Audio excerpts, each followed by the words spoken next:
Very warm welcome to Dronacharya IAS. आज की इस वीडियो के अंदर हम डिस्कस करने जा रहे हैं हिंदू के कुछ इंपॉर्टेंट आर्टिकल्स को। तो चलिए डिस्कशन को स्टार्ट करते हैं। आज जो हमारा पहला ही आर्टिकल आया है that is related to the session of parliament. Alright, यहाँ पर हमारा जो है इस टाइम पे विंटर सेशन चल रहा है पार्लियामेंट का, तो उससे रिलेटेड कुछ प्रोविजंस हमें यहाँ से देखने हैं जो हमारे स्टैटिक पोर्शन से रहते हैं। ठीक है जी, यहाँ पर जो है इस बार लॉक जैम चल रहा है बिकॉज एक तरफ अडानी इशू चल रहा है, जो अडानी का करप्शन स्कैंडल वगैरह सामने आया है यूएस की तरफ से, और दूसरा जो आपका हमने अभी एक यूपी के अंदर वायलेंस का केस देखा है मोस्क के पास, संभल मोस्क के पास, वो वाला इशू चल रहा है। तो इन दोनों चीज़ों को लेके लॉक जैम चल रहा है आपके पार्लियामेंट के अंदर। बार बार जो ऑपोजिशन है वो प्रोटेस्ट कर रहा है। See the proceedings as such की क्या चीज़ कैसे हो रही है वो हमारे लिए इंपॉर्टेंट नहीं है कि कौन सा लीडर पर्टिकुलरली क्या कर रहा है। कॉन्ट्रोवर्शियल न्यूज़ हमें नहीं पकड़नी है, but yes we do have to stick our main component कि ये सारी फंक्शनिंग होती कैसे है, हु इज़ द अथॉरिटी जो इन सब चीज़ों को केटर करती है। ठीक है, तो अगर हम बात करें पार्लियामेंट के सेशंस की, तो देखिए कॉन्स्टिट्यूशन के अंदर जो प्रोविजन दिया गया है एज सच कोई बाउंडेशन नहीं लगाई है कि पार्लियामेंट को कितने सेशंस पर्टिकुलरली लेने ही लेने हैं एक साल के अंदर। लेकिन यस, ये चीज फॉर श्योर लिखा गया है कि पार्लियामेंट की जो दो हाउसेज हैं उनकी मीटिंग के अंदर जो डिस्टेंस है, मतलब जो गैप है, that should not be more than 6 months. ठीक है, मतलब आपके कॉन्स्टिट्यूशन ने ये कहा है कि कम से कम 6 महीने में एक बार आपके पार्लियामेंट को मिलना ही मिलना है, that is for sure. Alright, on an average India के अंदर जो अभी तक के जो चलन चल रहा है, या आप कह सकते हैं जो एक कन्वेंशन चल रही है, उसके हिसाब से इंडिया का जो पार्लियामेंट है वो 3 बार सेशंस बुलाता है। ठीक है, सबसे पहला जो हमारा सेशन रहता है दैट इज बजट सेशन, जो हमारा सबसे लॉन्गेस्ट सेशन रहता है। ये फेब में स्टार्ट होके मार्च अप्रैल तक, कई बार मई तक भी एक्सटेंड हो जाता है। There is no definite period, कहीं पर नहीं लिखा है कि किसी सेशन की जो लेंथ है वो कितनी रहने वाली है।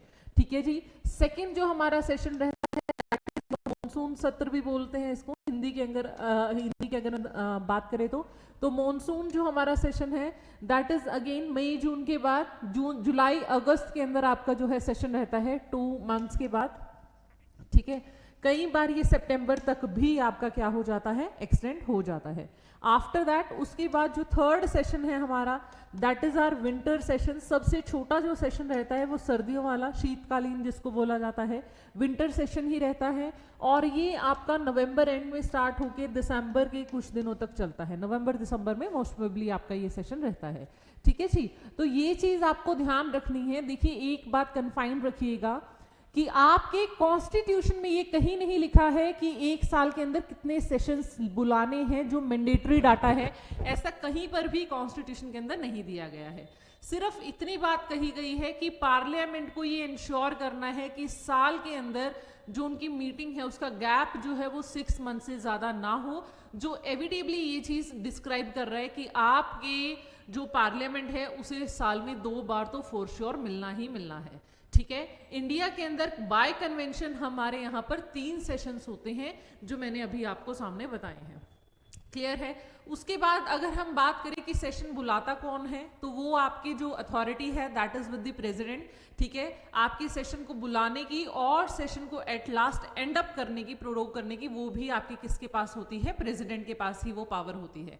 President on the aid and advice of council of ministers जो है आपके सेशन को स्टार्ट करवाता है, एंड उसको दैट इज उसको जो एंड अप कराता है वो भी आपका प्रेसिडेंट ही कराता है। लेकिन जब आपका सेशन चल रहा होता है तो ऑन गोइंग क्लासेस के दौरान, यानी ऑन गोइंग सेशन के दौरान अगर कोई भी चीज आपकी ऊपर आ रही है, या उसको टेक ओवर करना है, या उसको केटर करना है, क्या चीज के ऊपर कैसे रिस्पॉन्ड करना है, वो जो अथॉरिटी है वो presiding officer of that particular house. ठीक है, ये चीज आपको ध्यान रखनी है। इट इज सिंपल कि आपके स्कूल के प्रिंसिपल है मान लीजिए, ठीक है, जिन्होंने ये बोल दिया कि इस क्लास, ये पर्टिकुलर क्लास है, उसकी टाइमिंग ये से ये रहने वाली है, लेकिन उस टाइमिंग के दौरान जब वो क्लास हो रही है तो क्लास के अंदर जो एक्टिविटीज हो रही हैं उनको कैसे कंट्रोल करना है, वो उस टाइम पे जो टीचर बैठा है उसकी ड्यूटी होती है। ठीक है, इसको ऐसे ही समझ लें आप। उसी तरीके से आपके देश के अंदर जो पार्लियामेंट का सेशन है वो बुलाना है और खत्म करना है, वो पूरा शेड्यूलिंग जो है वो प्रेसिडेंट की परमिशन से होती है। लेकिन जब एक बार सेशन बैठ जाता है, उसके बाद जब उस सेशन के दौरान हाउस के अंदर चाहे राज्यसभा हो या लोकसभा, वहां पर जो भी एक्टिविटीज हो रही हैं, एडजर्नमेंट है, मोशंस आ रहे हैं, what ever it is happening, वो सब कुछ किसकी अथॉरिटी बन जाती है, किसके हाथ में होती है? That is in the hands of the presiding officers of both the houses. Clear है? और आपको कमेंट सेक्शन के अंदर ये जरूर बताना है कि राज्यसभा का प्रिसाइडिंग ऑफिसर कौन सी पोस्ट होती है इंडिया के अंदर, उसे क्या बुलाया जाता है, ये चीज आपको कमेंट सेक्शन में जरूर बतानी है आज। ठीक है जी, चले आगे। तो चलिए एक बार इसके बाद जो हमारी न्यूज स्पेस से निकल कर आ रही है, that is visit of Putin to India. ठीक है, आपके व्लादिमीर पुतिन रशिया की जो प्रेसिडेंट हैं, वो अपकमिंग जनवरी के अंदर उनकी विजिट शेड्यूल की गई है इंडिया के अंदर। देखिए इसके काफ़ी हद तक काफ़ी मायने रहने वाले हैं, because Russia and Ukraine are at war since many years, काफ़ी टाइम से ये लंबा जो है आपका वॉर चल रहा है। और इंडिया जो है वो एक तरीके से आप कह सकते हैं बाइपोलर स्टेट में रहता है, वो रशिया के साथ भी उतना ही कनेक्टेड रहता है, यूएसए के साथ भी, यूक्रेन अभी पीछे मोदी जी जाकर आए थे। तो अगर हम बात करें इंडिया की जियो पॉलिटिकल सिनेरियो के लिए, that is your GS paper 2 IR के साथ अगर आप इस न्यूज को रिलेट करेंगे तो इसके डायमेंशंस ऑल टुगेदर अलग निकल कर आने वाले हैं। ठीक है, बिकॉज एक बहुत ही बड़े स्टेट का हेड जो है आपके यहाँ पर विजिट करने वाला है। सो ये चीज़ देखने लायक रहेगी that how the dimensions will figure out, किस तरीके से चीज़ें होंगी, क्या बातें होंगी, वो सब कुछ हमें शेड्यूल आउट करना होगा। एंड दैट इज, इसीलिए ये जो न्यूज़ है हमारे लिए पर्पसली अभी से आप इसको रख लीजिए। अगर हम एंशिएंट, अगर हम हिस्टोरिकली उठाएं तो इंडिया की जो यूएसएसआर के साथ ट्रीटी हुई थी 1971 friendship treaty, that was the benchmark जहां से हमारी ये फ्रेंडशिप स्टार्ट हुई थी। ऑलराइट, उसके बाद से जो है इंडिया और यूएसएसआर के रिलेशंस कभी भी उतने खराब नहीं हुए हैं जितना हमारा बीच में यूएसए के साथ हो गया था आफ्टर द पोखरण डील। ठीक है, लेकिन आज की सिचुएशन को अगर हम देखें तो India believes that it is a multipolar world. ठीक है, अब कोई ऐसा नहीं है कि सिर्फ दो ही पावर्स हैं और दो डोमिनेंट पावर्स के बीच में से इंडिया को किसी को चूज करना है, जो सिचुएशन तब थी जब भारत आजाद हुआ था। ठीक है, अगर आप आईआर को ध्यान से पढ़ते हैं जीएस 2 के अंदर तो आपको पता चल जाएगा दैट पोस्ट वर्ल्ड वॉर 2 जो पूरा विश्व है वो दो पोल्स में बट गया था, यूएसए एंड यूएसएसआर। ठीक है, और उस टाइम पे भी इंडिया ने एक बीच का रास्ता निकाला था, that is non alignment movement. Clear है? तो हमारा स्टेटस हमेशा से यही रहा है that we do not go with hand only with a single power, हम सिंगल हैंडेडली किसी के साथ नहीं रहते हैं। और आज के टाइम पे तो इंडिया बिल्कुल बिलीव करता है that we are a pole of power 2। Clear है? तो इसीलिए ये जो आपकी पर्टिकुलर विजिट है, ये जो डीलिंग्स होंगी, यहाँ पर जो भी चीज़ें होंगी, बातचीत होगी, जिस तरीके की भी एमओयू साइन होंगी, वो दोनों ही देशों के रिलेशंस के लिए बहुत इंपॉर्टेंट रहने वाले हैं और उनका इम्पैक्ट बाकी कंट्रीज के रिलेशंस के साथ भी ज़रूर पड़ने वाला है। ठीक है, तो इस न्यूज़ को जनवरी के अंदर फॉलो अप करना हमारे लिए बहुत ज़रूरी हो जाएगा, ये चीज़ हमें नोटिस में रखनी है हमारे साथ। ठीक है, तब तक के लिए हमारा काम ये है कि हम अपना इंडो यूएसएसआर के जो रिलेशंस हैं एक बार स्टैटिक पोर्शन से उठा के उन सब चीज़ों को फिर से रिवाइज कर ले कि क्या कैसे हुआ था हिस्टोरिकली। क्लियर है जी? ठीक है, चलिए उसके बाद चलते हैं हमारी नेक्स्ट न्यूज़ की तरफ, that is from this page we have this one. यहाँ से देखिए, जस्ट अ सेकेंड, यहाँ पर आपके मणिपुर से न्यूज़ आ रही है। देखिए ये जो न्यूज़ आ रही है आपकी, सॉरी दिस वन, रेफेल डील से रिलेटेड पहले ये देख लेते हैं। देखिए ये भी इंपॉर्टेंट न्यूज़ है आपकी, जो आपके यहाँ पर फ्रांस के साथ इंडिया ने स्पेसिफिकली रफेल जेट के साथ जो है एक मल्टी मिलियनियर डील साइन करने जा रहे हैं हम। रेफेल 26 रेफेल जेट की डील कर रहे हैं हम फ्रांस के साथ, फिर से इंपोर्ट कर रहे हैं। देखिए SIPRI case, that is Stockholm international, जो आपकी निकालती है, एक पब्लिकेशन रिपोर्ट है जो आपके इंपोर्ट ऑफ आर्मी से रिलेटेड स्पेसिफिकली निकालती है, उसके रिपोर्ट के हिसाब से डिफेंस सेक्टर के अंदर इंडिया जो है इंपोर्ट के मामले में नंबर 1 है। ठीक है, पूरे विश्व के अंदर भारत एक ऐसा देश है जो सबसे ज़्यादा इंपोर्ट करता है और हमारे इंपोर्टिंग पार्टनर्स मेनली रशिया है, यूएसए है, फ्रांस है, जर्मनी है, राइट। यहाँ सबसे, इजराइल से हम बहुत ज़्यादा लेते हैं, तो यहाँ सबसे हम जो है इंपोर्ट करते हैं। ध्यान देने वाली बात यह है कि अभी तक इंडिया जो है वो इंपोर्ट बेस्ड ज़्यादा था, लेकिन अब हम इंडिजिनस डेवलपमेंट्स पर भी यकीन करने लगे हैं। जैसे यहाँ पर जो दूसरी बात हो रही है दैट इज 3 स्कॉर्पियन सबमरीन्स की जो बात हो रही है, इसी आर्टिकल के अंदर दिया हुआ है कि मेज़ागॉन डॉक जो शिप बिल्डर्स हैं वही इसको बिल्ड करेंगे, उन्हीं को ये दिया गया है, लेकिन वो पार्टनरशिप में होंगे फ्रांस की एक फ्रेंचाइजी के साथ। ठीक है, बनाई हमारे द्वारा ही जा रही है हमारे देश में, but it is just that कि टेक्नोलॉजी ट्रांसफ़र की जा रही है, वहाँ से हम सीख रहे हैं and then we are trying कि हम उसे खुद से बनाएं। ऑलराइट, तो ये चीज़ आपके लिए इंपॉर्टेंट रहने वाली है। आपको इंडिया के डिफेंस सेक्टर जो आपके जीएस पेपर 3 से रिलेटेड है, वहाँ से ये न्यूज़ जो है आज आपके लिए इंपॉर्टेंट है। ये चीज़ आपको एक बार रेलिवेंटली देख लेनी है कि किस तरीके से इंडिया का स्टेटस रिकॉर्ड रहता है as per the data of सिप्रे। ठीक है, उसके अंदर आपको ये न्यूज़ जो है थोड़ा सा ध्यान से देखनी है, ये चीज़ आपको क्लियर होनी चाहिए। उसके बाद देखिए यहीं पर एक और बात की गई है दैट इज़ आईएनएस अरिघाट के बारे में, जिसके अंदर जो हमारे न्यूक्लियर बैलिस्टिक सबमरीन है, राइट। तो जब हमारा जो मिशन चल रहा है जिसके अंदर हम स्कॉर्पियन क्लासेस की सबमरीन को लॉन्च कर रहे हैं, उसके अंदर आईएनएस अरिघाट को अभी हम लॉन्च करके हटे हैं, जो बैलिस्टिक मिसाइल्स भी लॉन्च कर सकती है, और उसका टेस्ट हमने अभी रिसेंटली किया है। इस आर्टिकल के अंदर आपको ये भी बताया गया है। क्लियर है, तो ये पूरा का पूरा जो आपका आर्टिकल है that is related to GS paper 3। Alright, defence से सीधा सीधा आपके लिए आज ये इंपॉर्टेंट न्यूज़ निकल कर आ रही है। क्लियर है जी। उसके बाद नेक्स्ट न्यूज़ की तरफ बढ़ते हैं। See if we are having our news from this page now. यहाँ पर देखिए ये फिर से वही चीज़ जो पहले पेज पर हमने डिस्कस किया, पार्लियामेंट के सेशन से रिलेटेड वही न्यूज़ यहाँ पर आ रही है। यहाँ पर बस आपको टॉपिक डिस्कस किया गया है कि क्यों यहाँ पर जो है स्टेट्स जो हैं वो हॉलमार्क पे चल रही हैं, that why opposition is facing. See clearly लिखा है अडानी से रिलेटेड एंड संबल वायलेंस से रिलेटेड जो अपोजिशन है वो सेंट्रल गवर्नमेंट को फिर से काउंटर करने की कोशिश कर रही है, that why these things are happening. ठीक है, उसके बाद जो इंपॉर्टेंट न्यूज़ हमारे लिए निकल कर आ रही है that is from this thing. यहाँ पर देखिए आपकी सिक्योरिटी से रिलेटेड भी है, नारकोटिक्स से रिलेटेड है। MARSAC that is your Manipur remote sensory application centre, इन्होंने कहा है कि आपके पोपी की कल्टीवेशंस जो है वो डिक्रीज हुई हैं बाय 32.313%। ऑलराइट, मणिपुर के अंदर आपकी जो पॉपी कल्टीवेशन है उसका जो अमाउंट है वो काफ़ी हद तक डिक्रीज हुआ है। Now what is important in this is कि जो ये पॉपी है ये आपका ओपीएम प्रोडक्शन, इसको ओपीएम के रूप में देखा जाता है। ठीक है, और what it is NDPS act है जो हमारा that is narcotics drugs and psychotropic substances का जो एक्ट है 1985 का, ठीक है, उसके अंदर इसको एक नारकोटिक ड्रग की तरह देखा जाता है। तो बेसिकली बात ये है कि इसकी जो कल्टीवेशन है फ्लावर्स की वो हमारे यहाँ पर बैंड है लीगली। ठीक है, जस्ट बिकॉज क्योंकि ये जो है हमारा यहाँ पर इसी आर्टिकल के अंदर बताया गया है कि म्यांमार के बॉर्डर के अलोंग जो इतना ज़्यादा वायलेंस देखा जा रहा है वो इसकी कल्टीवेशन से रिलेटेड भी देखा जा रहा है। बिकॉज पिछले कुछ सालों के अंदर यहाँ पर जो मेंशन किया गया है इस आर्टिकल के अंदर that is war on drugs, इस नाम से सीएम एन बीरेन सिंह ने क्या किया था आपके 2018 के अंदर और 2022 के अंदर वॉर ऑन ड्रग्स करके कैंपेन्स चलाए थे, जिनकी मदद से ही जो आपकी पॉपी कल्टीवेशन है वो डिक्रीज देखी गई है। ठीक है, तो ये 2 शेड्यूल्स में चला था आपका बैक इन 2020 एंड 2023 उसको फिर से चलाया गया था। 2018 से शुरू हुआ, 2020 में आया, 2022 के अंदर आया, और उसी की वजह से आपका जो ये रिडक्शन है वो देखा गया है। क्लियर है, तो आपको एनडीपीएस एक्ट का पता होना चाहिए कि किस चीज़ से रिलेटेड है। जितना भी आपका नारकोटिक्स से रिलेटेड जो आपकी ड्रग स्मगलिंग है, ओपीएम है, जितने भी टाइप का, वो सारा का सारा सब हमारे देश के अंदर जो केटर होता है दैट इज एज पर एनडीपीएस एक्ट 1985।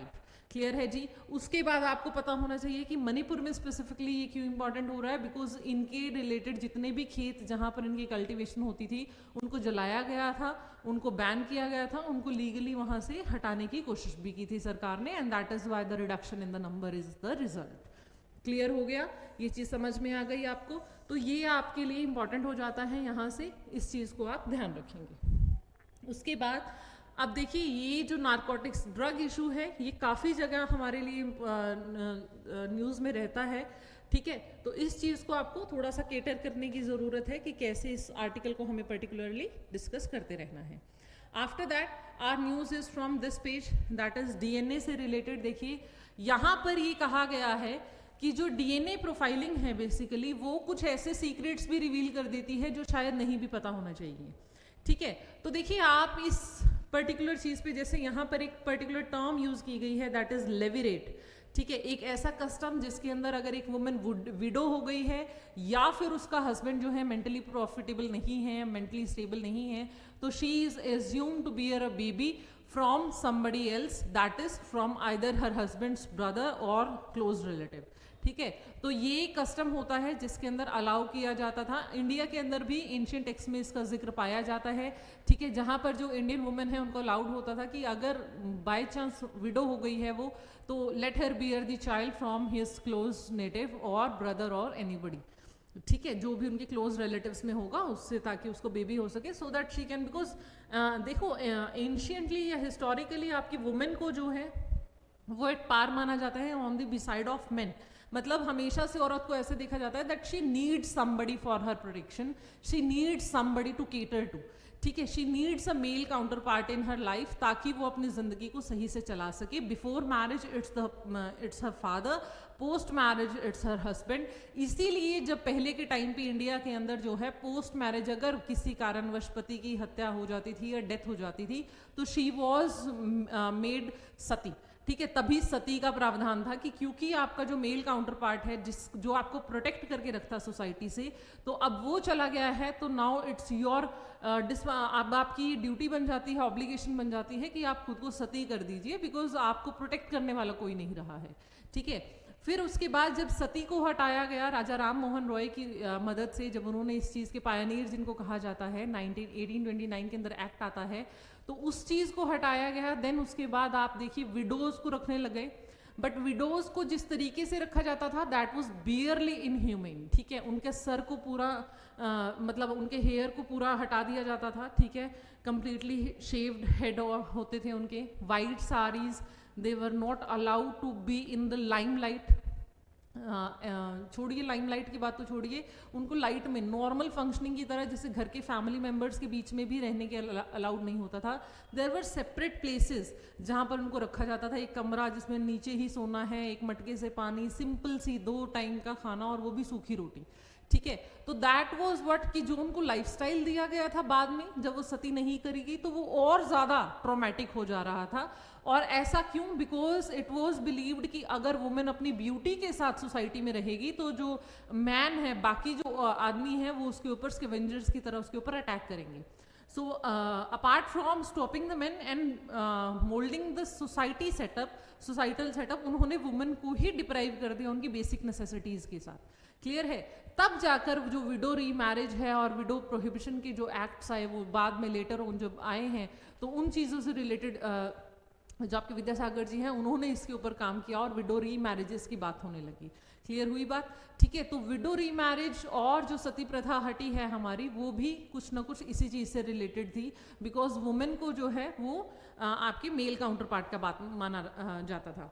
नाउ इस न्यूज़ के अंदर ये इस चीज़ का जिक्र इसीलिए आया है, उन्होंने कहा कि डीएनए प्रोफाइलिंग के थ्रू ये चीज़ पाई गई कि एक औरत जो बेबी कैरी कर रही थी that was not from her legitimate child of her husband, but it was, ये पाया गया कि वो किसी क्लोज रिलेटिव का है। ठीक है, तब ये जिक्र आया है लेविरेट टर्म का। नाउ फ्रॉम हियर, क्योंकि ये पेज आपका साइंस से डेडिकेटेड रहता है, तो आपको पता है आपके जीएस 3 के अंदर आपका साइंस का सेक्शन आता है। ठीक है, वहां से आपको सिर्फ इतना निकाल के रखना है कि डीएनए बेसिकली क्या है। तो डीएनए इज योर डीऑक्सीराइबोन्यूक्लियस।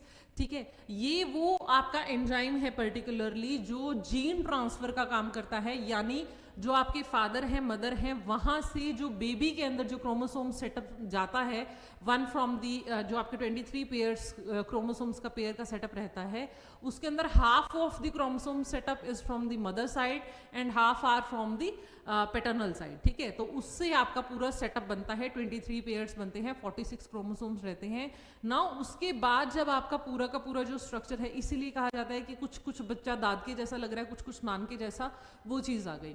ठीक है, देन उसके बाद यहाँ पर 4 आपके जो हैं बेसिक सेटअप्स की बात की गई है। See here it is given, that is linear sequences, 4 chemicals होते हैं, एडेनिन, साइटोसिन, ग्वानिन एंड थाइमिडिन, ठीक है,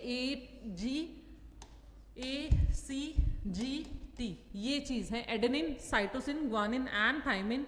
जो आपका एडेनिन है वो थाइमिन के साथ रहता है, जो ग्वानिन है वो साइटोसिन के साथ बॉन्ड करता है, और इसी के बेसिस पर आपका डबल हैंडेड स्ट्रक्चर कुछ इसी तरीके से आपका स्ट्रक्चर रहता है, दैट इज ये देखिए डबल हेलिक्स रहेगा, ऑलराइट। और ये कुछ स्ट्रक्चर आपको देखने को मिलता है डीएनए का, जिसके अंदर आपके 1000 ऑफ स्ट्रैंड्स मिलते हैं आपको ATCG के, GC के, इस तरीके से, ठीक है। तो ये जो डबल हेलिकल स्ट्रक्चर आपका रहता है डीएनए का, this is the very very very basic unit जहां से आपका जीन ट्रांसफर होता है, ठीक है। बेसिकली आपका जो जेनेटिक ट्रांसफर है, जो डार्विन की थ्योरी में भी हुआ है कि the survival of the fittest की जो थ्योरी आती है, नेचुरल सिलेक्शन की आती है, उसका भी जो मूल आधार है वो जीन ट्रांसफर से रिलेटेड ही है कि जब तक आपका जेनेटिकल मेकअप स्ट्रांग नहीं होगा तब तक जो है चीज़ें नहीं बदलेंगी। और इसी के अंदर आगे आगे एडवांसमेंट्स हो रही हैं, जिससे रिलेटेड ये भी बात की गई है, जैसे आपने देखा होगा क्रिस्पर जो आपका एक कटिंग यूनिट है, that is completely related to कि आपका एक सेगमेंट जो है उसको काट के, जो डिसफंक्शनल हो रखा है जीन का, उसको निकाल के उसकी जगह पर एक सही से उसको जोड़ दिया जाए, ताकि जो एनॉमली क्रिएट हुई है वो खत्म हो सके, ठीक है। तो जो आपके साइंटिस्ट है वो वर्क ही इस चीज़ के ऊपर कर रहे हैं कि आपकी जीन एडिटिंग हो सके, और ताकि वहाँ से आपके जो डिसफंक्शनल जीन्स हैं उनको हम हटा सकें, और उसके बेसिक यूनिट के अंदर आप किस चीज़ को चेंज करने की कोशिश कर रहे हैं, डीएनए को।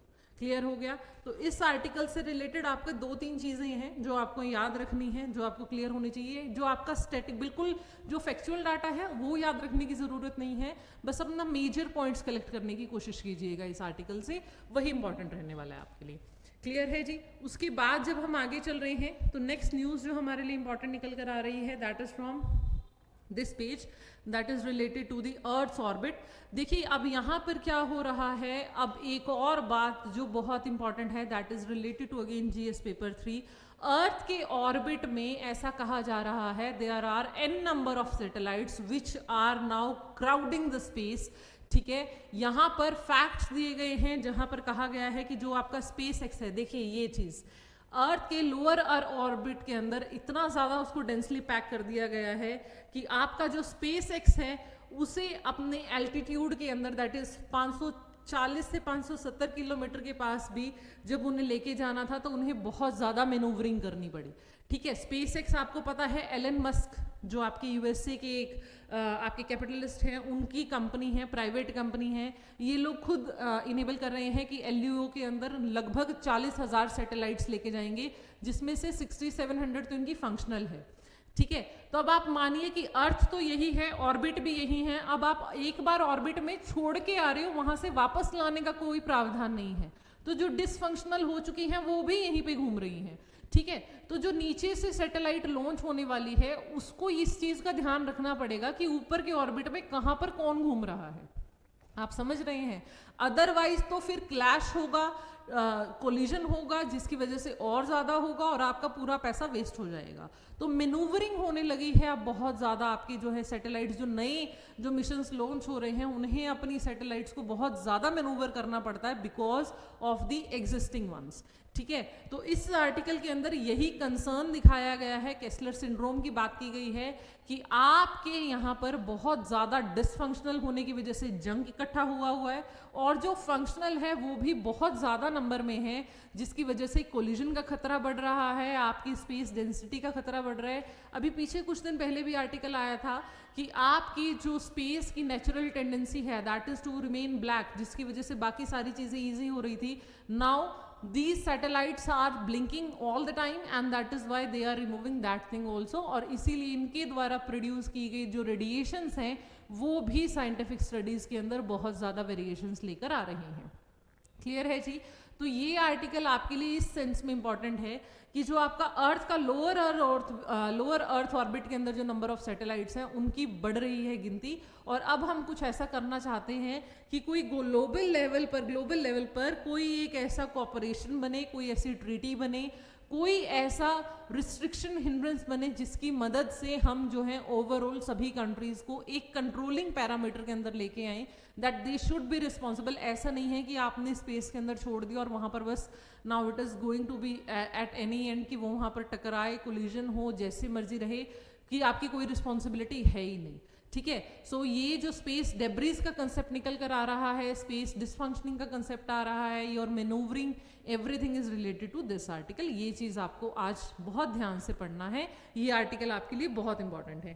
क्लियर है जी। उसके बाद जो हमारी इंपॉर्टेंट न्यूज़ यहाँ से निकल कर आ रही है, that is from page this. यहाँ पर देखिए हिडंको आपका जो एक ऑर्गेनाइजेशन है, Hidankyo, that is Japan based organization है, जिन्हें इस बार पीस नोबेल पीस प्राइज मिला है। उनकी तरफ से एक न्यूज़ आ रही है दैट 30 मेंबर्स जो हैं वहाँ से, इस पूरे ऑर्गेनाइजेशन के 30 मेंबर हैं जो जा रहे हैं इस अवार्ड को लेने के लिए, नोबेल प्राइज को लेने के लिए। नाउ व्हाट इज हिडनको, आपको ये चीज़ पता होनी चाहिए। देखिए सबसे इंपॉर्टेंट तो ये है कि इस बार का जो पीस प्राइज है वो इस ऑर्गेनाइजेशन को मिला है। ठीक है जी, नोबेल पीस प्राइज जो है। उसके बाद ये हैं कौन, these are survivors. Survivors of what, these are survivors of your nuclear bomb attacks जो आपके वहाँ पर हुए थे हिरोशिमा और नागासाकी के अंदर।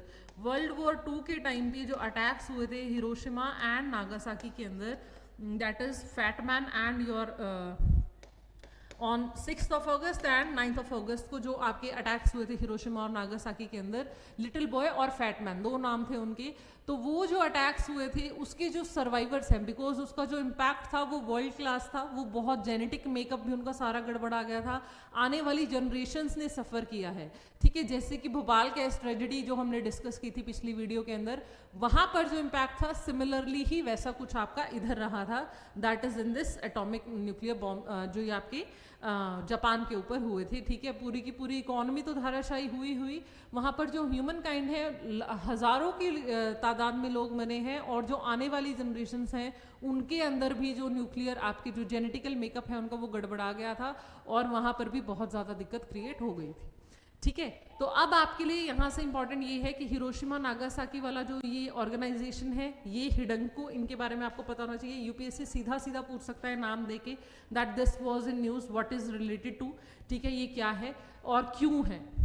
ऑलराइट, तो आपको पता होना चाहिए that these are survivors of the nuclear attack from that जो आपके बॉम्बिंग हुई थी। देखिए यहाँ पर दिया भी गया है, जो 1945 के अंदर हिरोशिमा और नागासाकी के अंदर जो बॉम्ब्स हुए थे, अटैक हुए थे न्यूक्लियर बॉम्ब, उनसे रिलेटेड जो सर्वाइवर ग्रुप है। और यहाँ पर इस आर्टिकल के अंदर जो मेंशन है दैट इज कि we are delighted that we are going there, और हम अपना ही फंड क्रिएट करके these people 30 people are going, क्योंकि नोबेल वाले इतने लोगों का खर्चा नहीं दे रहे हैं, उसमें से कुछ ही लोग जा पाते, but they have collected of their own, ताकि वो लोग वहाँ पर जा सके, बिकॉज दे आर बिलीविंग कि हमारी जो फाइट है उसको सुना गया है, उसको रिकॉग्नाइज किया गया है, बिकॉज पीस अवार्ड मिल रहा है। क्लियर हो गया। So that's end our today's discussion. आज के न्यूज़पेपर से आपके लिए इंपॉर्टेंट जो आर्टिकल्स थे वो इन्हीं चीज़ों से रिलेटेड थे। आप अपने स्टैटिक पोर्शन के साथ को रिलेट करके अपने करंट को पढ़ते रहिए। ठीक है जी, वो चीज़ आपके लिए बहुत ज़्यादा इंपॉर्टेंट है, बिकॉज जब तक आप को रिलेशन नहीं करेंगे दोनों चीज़ों का, आप सिर्फ करंट को अलग नहीं रख सकते हैं और सिर्फ स्टैटिक को अलग नहीं रख सकता है। यूपीएससी भी ऐसे नहीं पूछने वाला है, वो आपको करंट और स्टैटिक दोनों से जोड़ के ही क्वेश्चन बना के देगा। क्लियर है। अगर मेंस में आपको लिखना है तो आपको अपने स्टैटिक पोर्शन को सब्सटेंशिएट करने के लिए करंट का यूज करना पड़ेगा। तो दैट इज व्हाई आप सिंगल हैंडेडली किसी एक तरफ मत जाइए, आप इस तैयारी को जो है कंबाइन करके पढ़िए, दोनों को कोलैबोरेट करके पढ़िए। That will enhance your understanding level and moreover it will also help you in memorising the facts. ठीक है, वो आपको ऑटोमेटिकली कलेक्ट होना शुरू हो जाएगा, कुछ भी टफ नहीं लगेगा आपको। ऑलराइट, तो till then thank you very much. और कमेंट सेक्शन के अंदर ज़रूर बताइएगा जो आपसे क्वेश्चन पूछा गया है। ठीक है जी, स्टार्टिंग वीडियो के स्टार्टिंग में आपसे क्वेश्चन पूछा है मैंने, that is related to your parliament, तो वो आपको आंसर करना है आज की वीडियो के अंदर। Thank you very much and keep watching Dronacharya IAS। Thank you.